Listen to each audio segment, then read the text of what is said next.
Assalamualaikum warahmatullahi wabarakatuh. Kami akan mempresentasikan mengenai penelusuran aset dan pemulihan kerugian.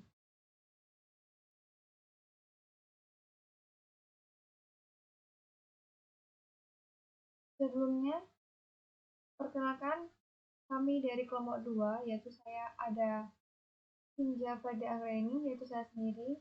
Yang kedua ada Muhammad Hidayat Ro'u. Yang ketiga dari Rizka Maulida. Yang keempat ada Reza Altadwi. Yang keempat ada Nurul Wahida. Yang kelima ada Melina Faturrahman. Keenam ada Cici Novita. Ketujuh ada Istin Fauzia. Ketujuh ada Yunita Mutinegias. Yang terakhir ada Rona Safa Salsabila. Itu yang akan dibahas mengenai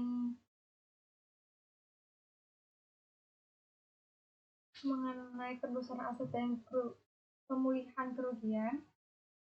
Itu ada pengantar, kedua ada advokat dan kleptokrat, yang ketiga tafsiran nilai jarahan, yang keempat ada STAR dalam berita, yang kelima adalah pembelajaran dari kasus Marcos, keenam ada bantuan untuk penyitaan dan keuangan, ketujuh ada penelusuran aset, yang terakhir adalah pemulihan kerugian.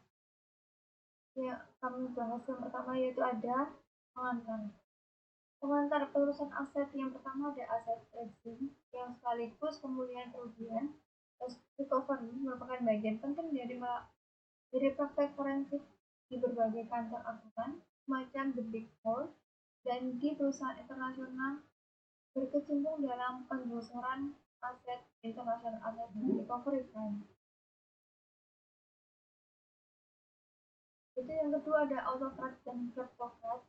Itu dengan menggunakan data forensik internasional tahun 2004 dan data Bank Dunia World Bank dari beberapa tahun mengenai informasi 10 konten autocrat dan kleptokrat ada di buku, yaitu ada terdapat di halaman 802, yaitu terdapat political leader, yaitu ada Muhammad Soeharto, yaitu ada Ferdian Marcos, ada Mobutu Sese Seko, Sani Abacha, Slobodan Milosevic, Jean-Claude Juncker, Alberto Fujimori, Fabio Lazarenko,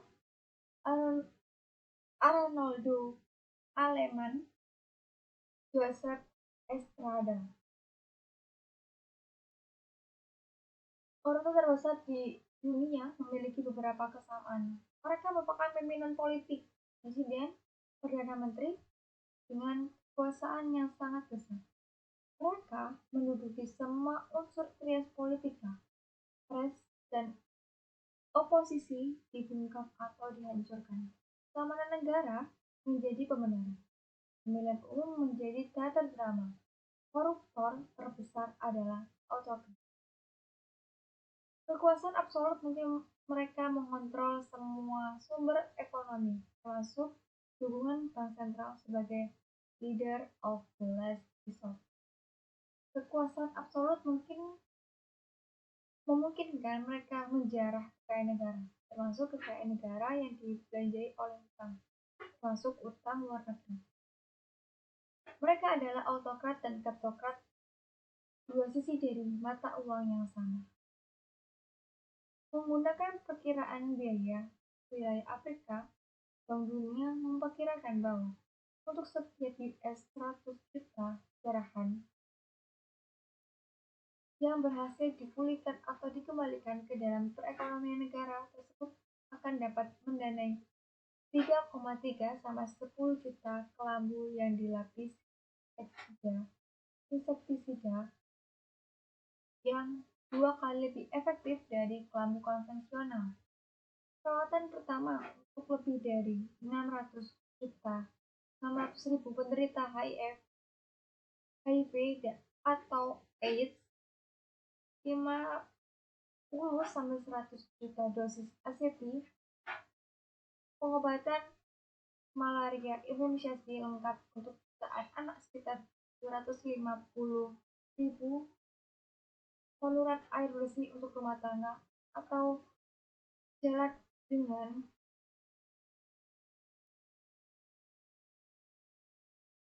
2 jalur sepanjang 20 km.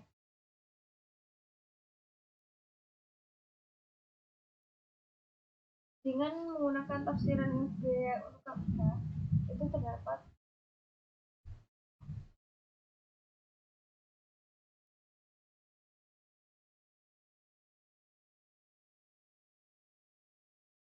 angka-angka di atas bisa berbeda untuk Indonesia. Tetapi makna sama, korupsi merupakan opportunity cost untuk program kesehatan pendidikan, kesehatan rakyat, keamanan negara, alat utama, sistem senjata, alutsista, dan lain-lain. Untuk taksiran nilai jarahan akan dijelaskan oleh teman saya. Taksiran nilai jarahan. Berbagai kajian dilakukan untuk menaksir banyaknya uang yang dicuci secara global. Pencucian uang tidak dilakukan oleh para koruptor saja, tetapi oleh mereka yang melakukan kejahatan perpajakan, perdagangan narkotik, perdagangan senjata ilegal, dan lain-lain. Karena itu, taksiran terbaik pun merupakan perkiraan kasar atau rough approximation. Taksiran-taksiran mengenai nilai-nilai jarahan yang berikut memberikan indikasi mengenai rentang antara angka tertinggi atau upper bound dan terendah atau lower bound. 1-2% sampai 5% dari GDP global atau USS 800 miliar dolar sampai 2 triliun dolar dari segala macam kegiatan yang melawan hukum. 2. 3,4 triliun dolar adalah angka tertinggi. 3. 20 miliar dolar sampai 40 miliar dolar. Ini adalah taksiran aset yang dijarah oleh pemimpin korup negara-negara miskin khususnya di Afrika. Nomor 4, 500 miliar dolar dalam kegiatan kriminal. 20 miliar dolar sampai 40 miliar dolar uang hasil korupsi, dan 50 miliar dolar dalam penyelundupan pajak per tahun. Yang kelima, 25% dari GDP negara-negara Afrika hilang akibat korupsi.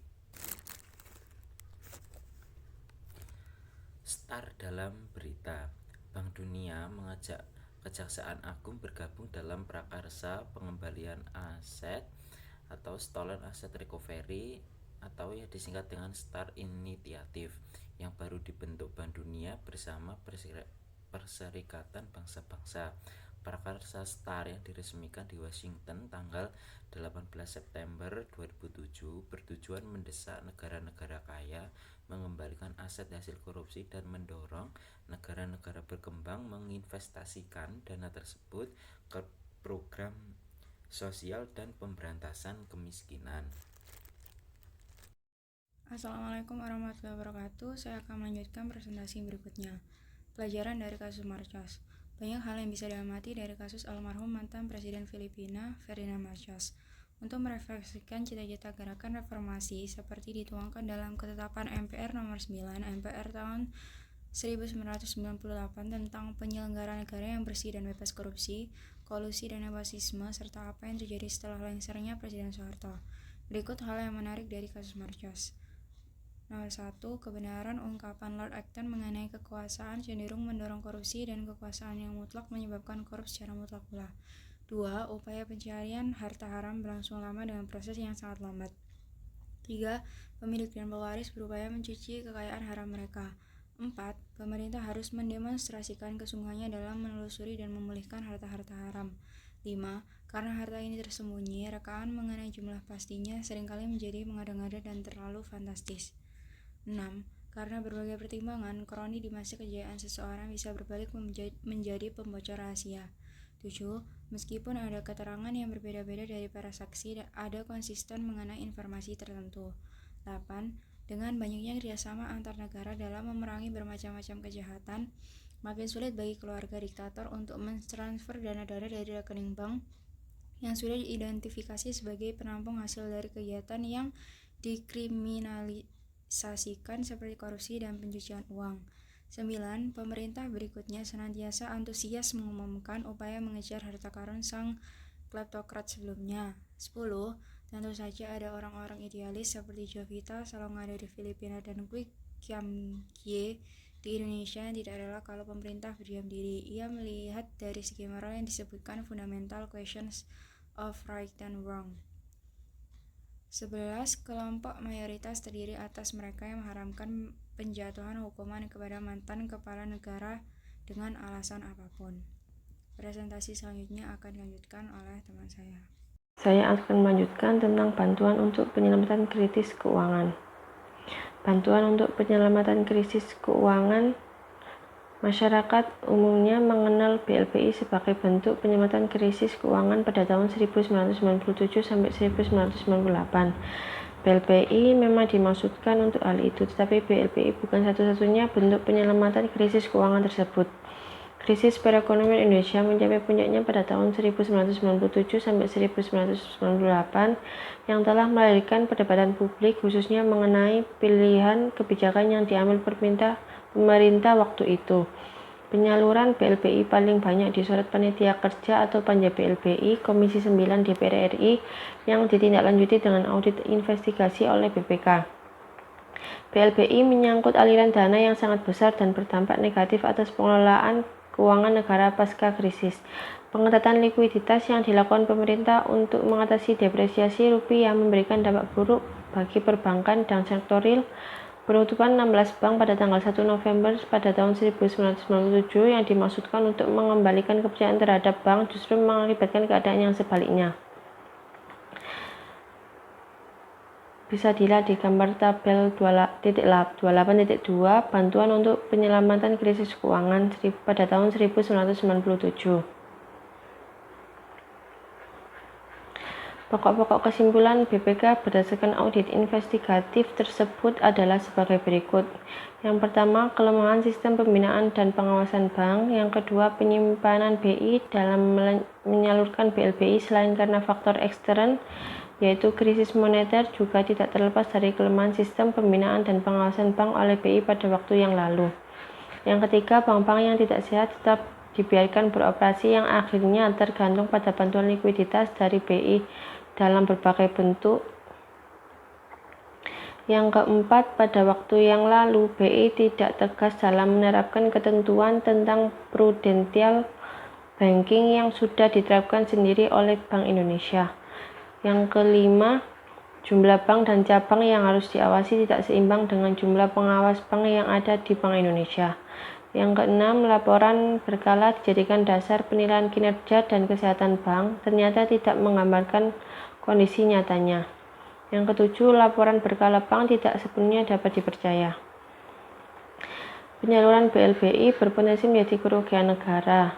Dari hasil audit investigatif terhadap penyaluran BLPI sebesar 144,5 triliun, BPK menemukan penyimpangan, kelemahan sistem, dan kelalaian yang menimbulkan potensi kerugian negara sebesar 138,4 triliun atau 96% dari total BLPI yang disalurkan per 29 Januari 1999. Penjelasannya adalah sebagai berikut.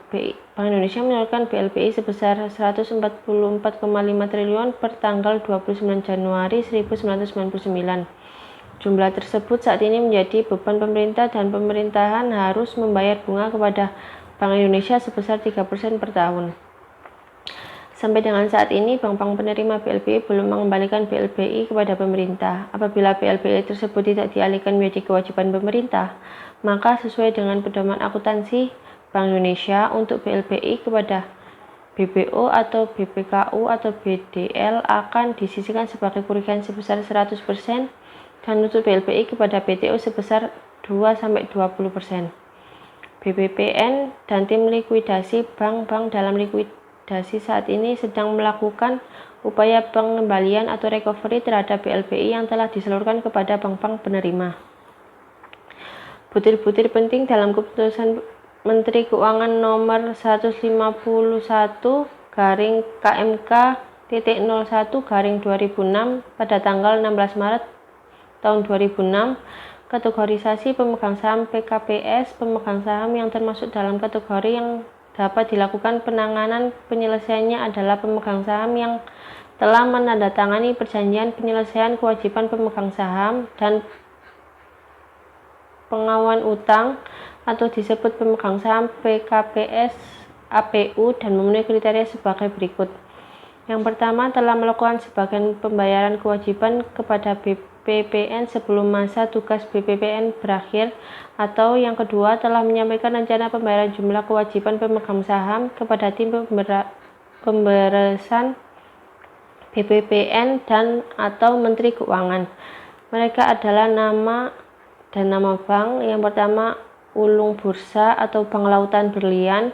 Yang kedua, Atang Latif atau Bank Indonesia Raya. Yang ketiga, James dan Adi Saputra Januardi atau Bank Namura Internusa. Yang keempat, Omar Putih Rai atau Bank Tamara. Yang kelima, Marimutu Sinivasan atau Bank Putra Multikarsa. Yang keenam, Agus Anwar atau Bank Pelita dan Bank Istismarat. Parameter penyelesaian. Langkah-langkah penyelesaian dengan parameter sebagai berikut. Yang pertama, penetapan jumlah kewajiban pemegang saham, yakni penetapan jumlah kewajiban dilakukan berdasarkan data terakhir yang ada dari ketentuan dan persyaratan atau terms and condition pada perjanjian penyelesaian kewajiban pemegang saham dan penanggungan utang dan perjanjian penyelesaian sementara kewajiban pemegang saham dan pengakuan utang. Yang kedua, pola penyelesaian kewajiban pemegang saham. Penyelesaian kewajiban pemegang saham dilakukan secara menyeluruh dengan pola sebagai berikut. Yang pertama, pemegang saham harus memberikan usulan penyelesaian secara menyeluruh atau 100% dari jumlah kewajiban pemegang saham. Yang kedua, pembayaran jumlah kewajiban pemegang saham dilakukan 100% tunai atau cash, atau dengan kombinasi tunai cash dan near cash. Yang ketiga, pembayaran dengan tunai atau cash. Yang keempat, pembayaran dengan kombinasi tunai atau cash dan near cash dibatasi 70% cash dan 30% near cash. Yang kelima, pembayaran near cash harus dalam bentuk surat utang negara atau SUN dan atau sertifikat Bank Indonesia atau SBI. Yang keenam, pembayaran dengan near cash dalam bentuk surat utang negara dan atau sertifikat Bank Indonesia SBI dibukukan dengan nilai par value-nya sebagai pengurangan jumlah kewajiban pemegang saham. Untuk penyelesaian secara kasus per kasus, penyelesaian secara kasus per kasus dapat dilakukan dengan kemungkinan sebagai berikut. Pemegang saham mengajukan rencana pelunasan kewajiban yang berbeda dari pola penyelesaian tersebut di atas. Pemegang saham meminta kelonggaran waktu pelunasan kewajibannya. Exit strategi dalam jangka waktu penanganan penyelesaian PKPS, yaitu sampai dengan akhir tahun 2006, Menteri Keuangan memiliki wewenang untuk tetap atau tidak melanjutkan proses penyelesaian PKPS apabila terdapat kriteria sebagai berikut.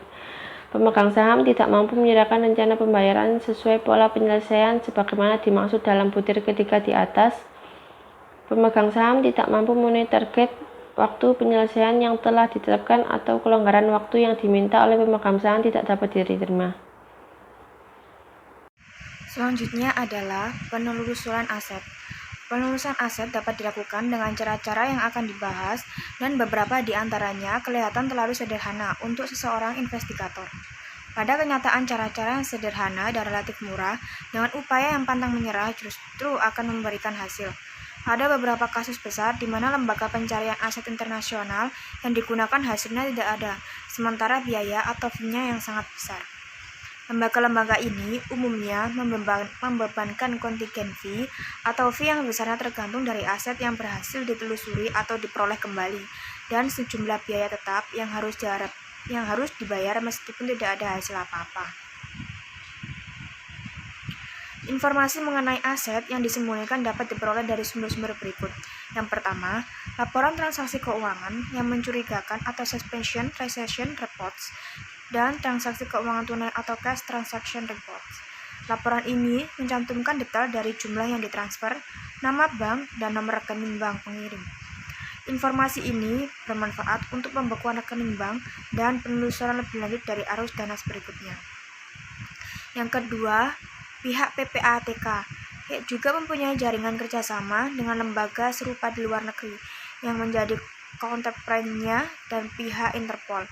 Informasi dari dalam dan luar negeri dapat digunakan untuk maksud penelusuran aset sesuai dengan peraturan perundang-undangan tindak pidana pencucian uang, misalnya oleh tim pemburu koruptor. Yang ketiga, di banyak negara ada macam-macam kantor pendaftaran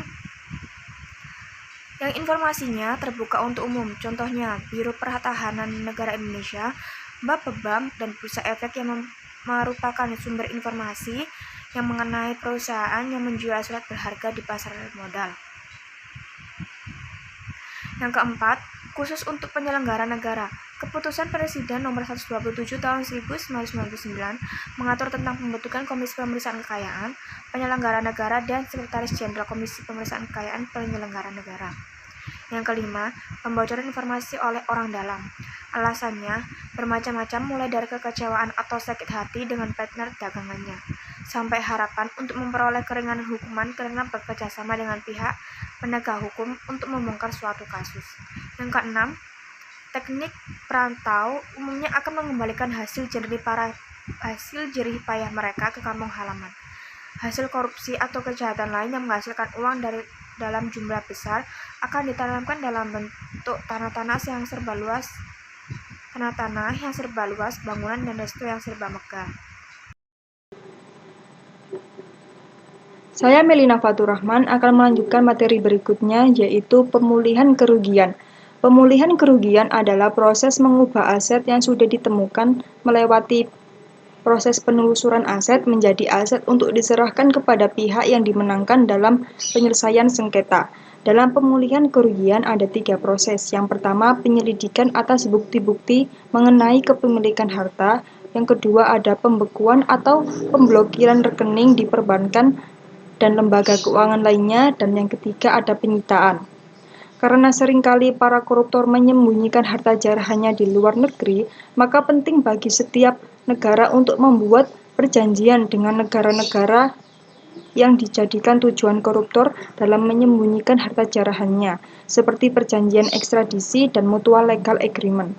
Perjanjian ekstradisi adalah penyerahan oleh suatu negara kepada negara yang meminta penyerahan seseorang yang disangka atau dipidana karena melakukan suatu kejahatan di luar wilayah negara yang meminta penyerahan tersebut karena berwenang untuk mengadili dan memidananya. Dan untuk perjanjian mutual legal agreement atau perjanjian bantuan hukum timbal balik adalah kesepakatan antara 2 atau lebih negara untuk tujuan mengumpulkan dan memberi informasi dalam upaya menegakkan hukum publik atau pidana. Selanjutnya akan dilanjutkan oleh teman saya. Assalamualaikum warahmatullahi wabarakatuh. Saya akan melanjutkan presentasi yang selanjutnya dipresentasikan oleh teman saya. Pengantar, perhitungan kerugian. Secara sederhana, akuntansi berurusan dengan catat-mencatat dan hitung-menghitung. Dalam akuntansi forensik, urusan hitung-menghitung lebih mengemuka, dikaitkan dengan disiplin hukum. Akuntansi berurusan dengan perhitungan mengenai kerugian yang dituntut atau digugat suatu pihak dari pihak lain. Tuntutan tersebut harus ada dasar hukumnya. Pertama-tama, kita akan melihat dasar hukum yang paling penting yang dimuat dalam pasal 1365 kita Undang-Undang Hukum Perdata.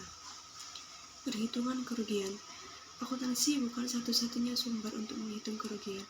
Ilmu ekonomi juga mengenal gagasan yang menjelaskan mengenai kerugian. Lantas, bagaimana jika perhitungan akuntansi dan ekonomi menghasilkan angka rugi yang berbeda? Jawaban sederhananya adalah kerugian yang mencerminkan keadaan nyata sebagai konsekuensi perbuatan melawan hukum. Ini berarti perhitungan apapun, akuntansi, ekonomi, dan lain-lain, pada akhirnya harus diuji dalam ketentuan hukum. Karena itu, dalam menyajikan perhitungan kerugian, akuntan forensik harus mulai dengan melihat konteks hukum yang menjadi acuan tentang kerugian. Materi kedua merupakan kerugian dan perbuatan melawan hukum. Di sini, menurut para ahli hukum mengenai perbuatan melawan hukum, yaitu undang-undang tidak secara lengkap mengatur mengenai ganti rugi yang timbul dari perbuatan melawan hukum.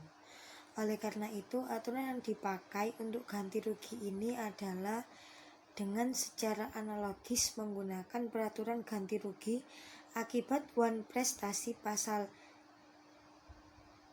1243 sampai 1252 KUH menurut Rona Agustina.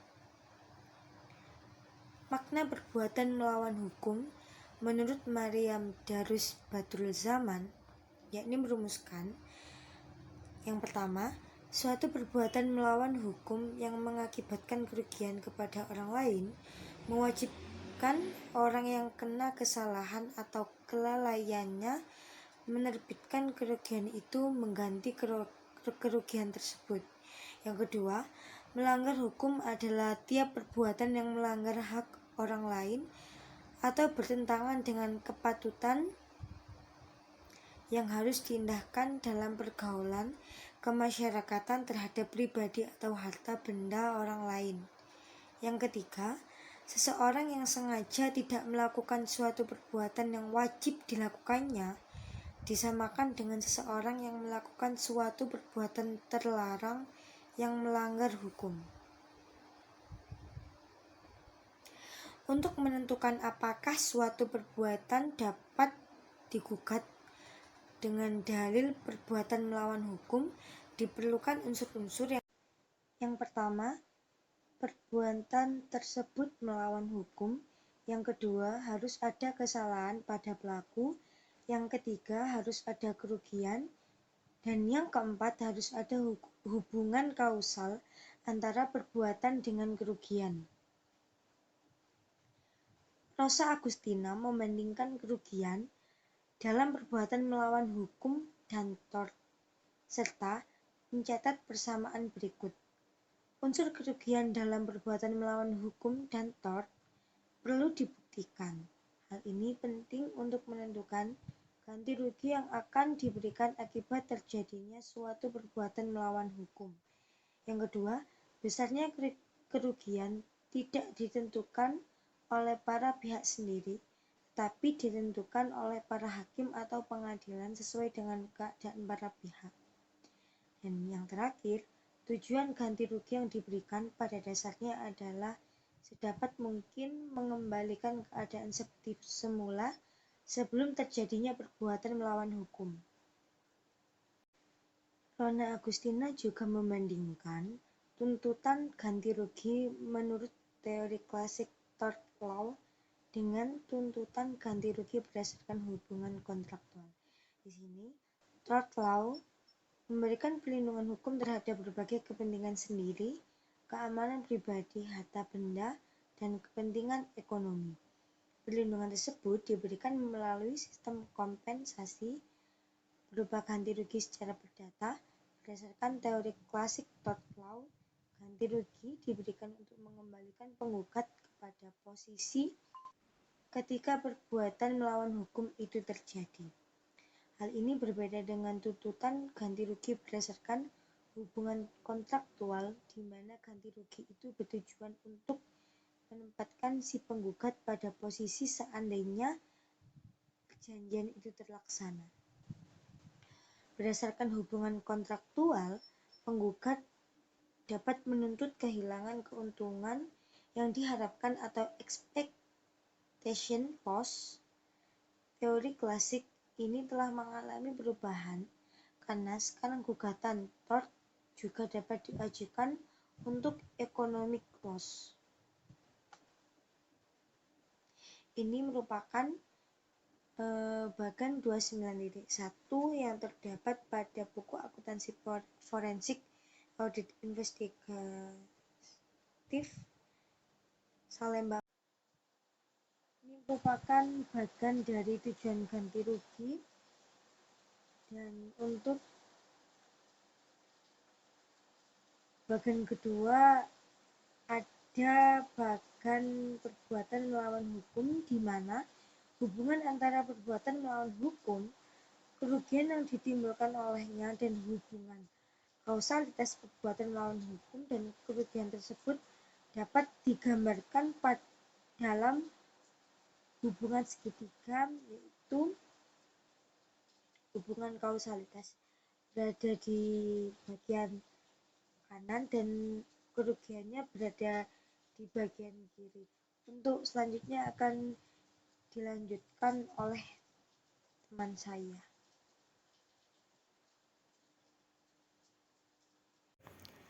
Bagian yang ketiga terkait beberapa gagasan mengenai kerugian. Sesuai dengan wilayah hukum yang bersangkutan, pemikiran tentang kerugian dan tuntutan ganti rugi juga berbeda.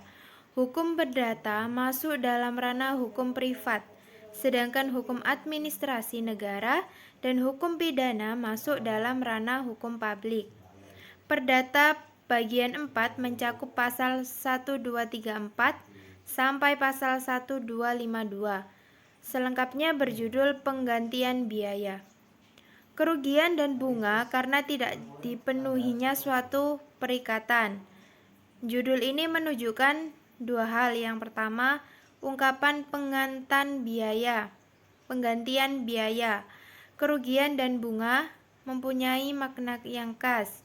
Yang kedua, ungkapan karena tidak dipenuhinya suatu perikatan mempunyai makna bahwa ganti rugi yang timbul akibat cedera janji atau wan prestati. Dalam pasal-pasal tersebut akan ditemukan istilah debitur, kreditur, ataupun perserikatan lainnya seperti sewa, upah, bunga sepanjang hidup, dan lain sebagainya. Terdapat perbedaan penting antara kerugian negara dan kerugian keuangan negara yang merupakan kerugian pada sektor publik. Ungkapan penggantian biaya, kerugian, dan bunga mengandung makna kerugian yang diungkapkan dalam tiga istilah, yaitu biaya, kerugian, dan bunga. Undang-Undang tentang Pembendaharaan Negara Nomor 1 Tahun 2004 memberikan definisi tentang kerugian dalam konteks kerugian negara. Yang pertama, kerugian negara atau daerah adalah kekurangan uang, surat berharga, dan barang yang nyata dan pasti jumlahnya sebagai akibat perbuatan melawan hukum, baik sengaja maupun tidak disengaja. Yang kedua, kerugian negara atau daerah yang timbul karena keadaan di luar kemampuan manusia tidak dapat dituntut. Kerugian negara atau daerah sebagai akibat perbuatan melawan hukum itu dapat dituntut. Kemudian makna dari kerugian yang diterbitkan oleh BPK dalam arti kerugian negara. Yang pertama, kerugian negara adalah berkurangnya kekayaan negara yang disebabkan oleh suatu tindakan melanggar hukum dan atau yang disebabkan suatu keadaan di luar dugaan dan di luar kemampuan manusia. Yang kedua, besarnya jumlah kerugian negara. Dalam masalah kerugian negara, pertama-tama perlunya ada ketelitian dan dikumpulkan bahan bukti untuk menetapkan besarnya kerugian yang diderita oleh negara. Dalam penelitian ini perlu diperhatikan. Nah, untuk contoh kasusnya, saya mengambil contoh kasus kerugian talangan Bank Senturi ya. Di sini banyak pejabat negara yang terseret dalam kasus tersebut. Sejauh ini belum ada perhitungan resmi yang dikeluarkan pemerintah atas kasus kerugian talangan Bank Senturi. Tetapi ada contoh salah satu metode perhitungan atas kasus tersebut. Metode yang diterapkan adalah perhitungan kerugian aktual atau perhitungan kerugian yang benar-benar terjadi pada saat itu. Sebagai dasar perhitungannya yakni menggunakan neraca Bank Senturi pada bulan Juli 2009 yang tercantum pada hasil audit investigasi BPK. Penggunaan laporan keuangan per 31 Juli 2009 bahwa penyertaan modal sementara atau yang biasa disebut PMS yang diinjeksikan ke Bank Senturi sampai tanggal 24 Juli 2009 itu sebesar 6.762 miliar. Sedangkan ekuitas Bank Senturi pada bulan Juli 2009 hanya memiliki nilai buku sebesar 678 miliar. Dengan demikian, dana PMS hanya memiliki nilai buku 10%, yang artinya kerugian yang harus ditanggung LPS atau lembaga pinjaman sementara sekitar 6 triliun. Rencananya LPS akan menjual Bank Senturi 5 tahun mendatang. Untuk menentukan nilai 5 tahun mendatang harus mensimulasikan dengan tingkat suku bunga tertentu. Dari data historis, tingkat bunga SBI atau Sertifikat Bank Indonesia berada di rentang 6% sampai 14%. Dengan asumsi suku bunga 6%, uang sebesar 6,76 T 5 tahun mendatang harus sama dengan 9,5 triliun. Kalau suku bunganya 14%, nilainya 13,2 triliun. Agar LPS tidak rugi, maka nilai jual Bank Senturi 5 tahun mendatang harus berada di rentang 9 triliun sampai 13 triliun. Tentunya untuk mencapai nilai jual sebesar itu sangat sulit, dibutuhkan kerja keras ekstra selama 5 tahun. Mengingat ketidakmungkinan tersebut, harus ada cara lain untuk menutupi kerugian tersebut, yakni mengejar aset yang dilarikan ke luar negeri oleh trio pemilik Bank Senturi dengan bantuan penegak hukum, terutama yang berada di luar negeri ya. Sekian penjelasan kasus kerugian talangan Bank Senturi. Dan sekian presentasi dari kelompok kami, kurang lebihnya mohon maaf. Wassalamualaikum warahmatullahi wabarakatuh.